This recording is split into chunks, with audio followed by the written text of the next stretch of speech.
Hey guys, recently I bought a new alarm clock for my bedroom. I got one of these large Wi-Fi clocks so I can see the time across the room. They're great in that they are very accurate since it syncs over the network. Check out the description in this video if you want a link to the one shown here. This one is made by a company called Xrexs and it comes in blue and red LEDs.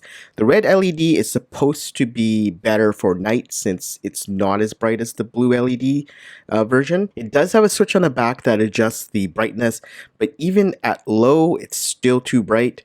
I wanted to darken them so they aren't so distracting. I remember I used to tint my car taillights by using some sort of auto tint and thought that would work in darkening an alarm clock as well. I got a roll of it for less than $15 and you get a whole lot of it, which is more than enough to cover my clock, which is about 16.5 by 5.7 inches in dimensions.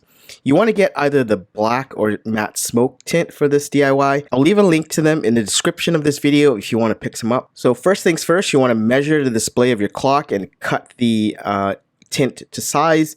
I'm using a paper cutter, but you could use a ruler or a razor. Just be careful with handling sharp objects and measure twice.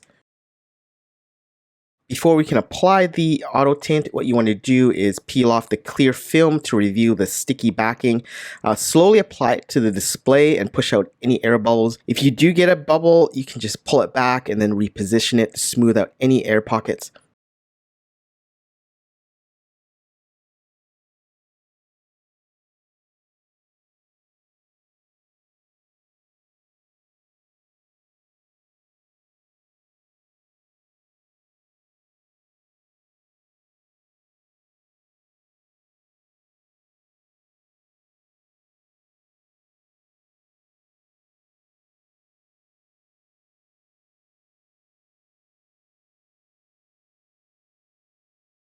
After applying a layer of this stuff, I noticed it didn't darken it enough, so I added a second layer of tint.